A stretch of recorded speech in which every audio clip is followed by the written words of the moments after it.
one more video clip that I thought is worthwhile that might possibly assist you is a video clip on the final presentation. Everybody's always nervous about the final presentation, so I thought it wise to put this together just to calm the nerves. Even though we have a dry run before the final presentation, it's still necessary to come to the dry run as prepared as possible, and henceforth this clip to also assist you.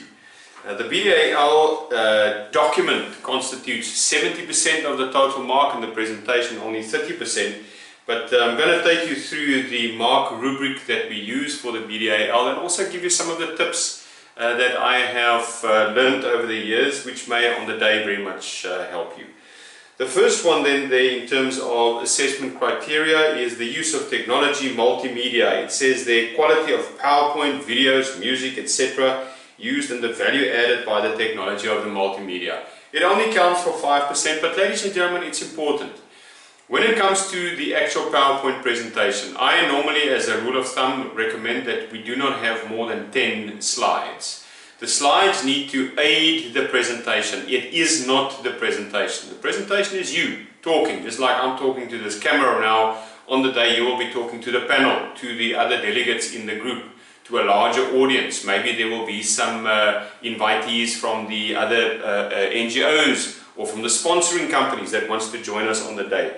So the presentation is about you talking to us, you making eye contact. The slides is very much there to assist the presentation. Use multimedia, use videos, use music, link to the YouTubes, to the e-world out there. There's a lot of technology that you can use to really help the presentation and add value, as it says here.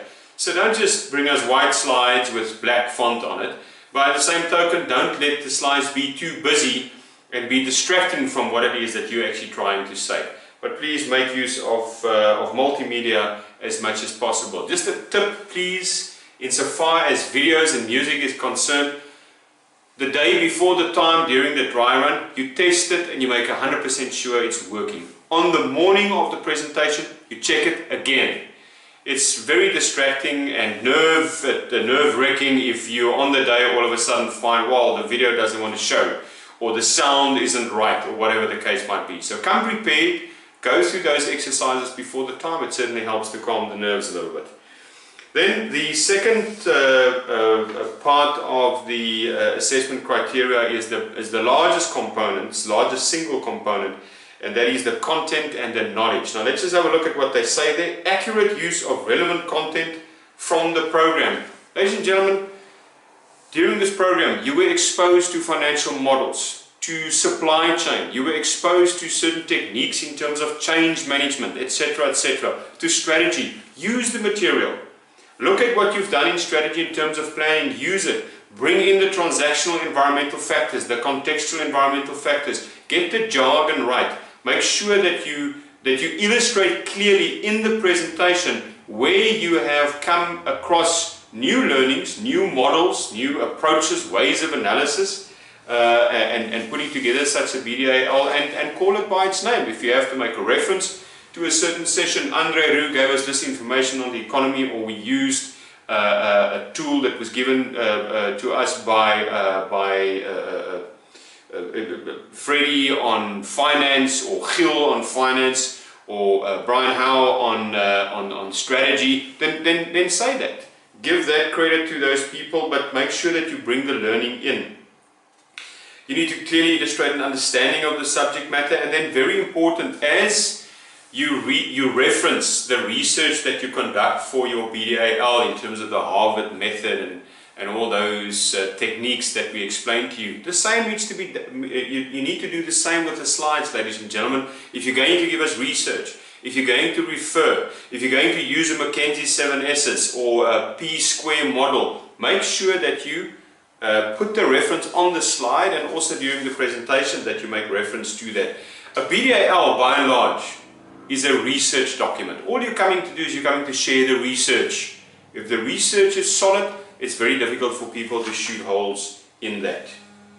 Okay, so there's more references and learning from the program. I mentioned that. Integration. Make sure that you don't present the finance loose from the rest of the document, or the change management that you want to, or the strategy, that you don't do it in a siloed manner as maybe it was presented during the time frame of the course, but that you integrate these systems, these various subject matters by means of a systems thinking approach, which we have spoken about quite a lot. Structure and logical flow. To start with, your slideshow presentation needs to have an introductory slide. A slide that tells the audience, this is what we're going to discuss. If you are one speaker and you're going to discuss the first and the second point on the slide or in the presentation, say to the audience, I will be dealing with points X and Y. My colleague in marketing will then deal with points 3 and 4, looking at marketing research and how we're going to market this to the funders out, etc., etc. So it starts with a proper introduction of the team, a proper introduction of what we are going to listen to during the process of the presentation, and make sure to help with that logical flow as you go through the presentation, that you constantly remind the audience, okay, ladies and gentlemen, that concludes the financial section. Next, I'm going to hand to whoever is going to do the next section, and she or he will be taking us through that part of the document. So also between the handovers, make certain, I call it a tracker, that you tangibly, visibly track the progress of the presentation so the audience can stay with all the time, and that certainly helps insofar as the logical flow and the structure is concerned. Delivery, professional. On the day, dress the part. If you want to dress as a theme, maybe everybody in red t-shirts or yellow t-shirts, maybe it's a color of the NGO that you want to represent, or maybe you got some money from MTN and therefore you want to wear their t-shirts, more than welcome, but still nice casual, neat pants and shoes, maybe a nice skirt, long dress or slacks for the ladies, but dress appropriately. This is a business school. It's probably the safest always to come nicely dressed, suit and tie with a nice jacket. You can also always, if it's hot on the day, remove or take off the jacket, but come nicely dressed. It really speaks to the professional delivery of the presentation. You've got to be clear. Rehearse the presentation before the time. It all speaks to the professionalism that you show on the day. Don't talk too fast. Clear, make the point, wait a little bit. If you've made a big point, let it sink in. So logic, flow, keep the audience, clear verbalization of what you want to say, structured, broken down, and watch the pace of the conversation, that you don't talk too fast. Teamwork. It's not a requirement that everybody in the team needs to take the stand on the day of the presentation, but similarly, it's also not required that only one person does the entire presentation. We would appreciate it if at least 2 or 3 or maybe even 4 individuals take the stand for the presentation. The first person might just do the introduction, introduce the team, introduce the sequence of the presentation, the logical flow, the structure. Then the next person might come in and share the findings of the environmental analysis. Next person might come in and share what they're going to do in terms of funding and in terms of marketing. Last person might come in and share the financial, the cost benefit of the NGO, or where we're going to get money from, or what are we going to do to help this NGO with better financial management. And then to conclude, maybe the person that started can come in again on the conclusion and say, okay, ladies and gentlemen, to wrap it up, let me just quickly recapture what we've discussed, the 4 main points or 5 main points, and then concluding. But at least, 3 or 4 people partaking. Try not to just give us one. On the day, of course, in terms of the questions, if there are people that hasn't partaken in the presentation at all, we will focus the questions during the question session on them. You have 30 minutes to do the presentation, and thereafter is about 10-15 minutes for some questions from the panel, and if there's time, maybe even from the audience, or maybe from the visiting invitees from other NGOs or sponsor companies.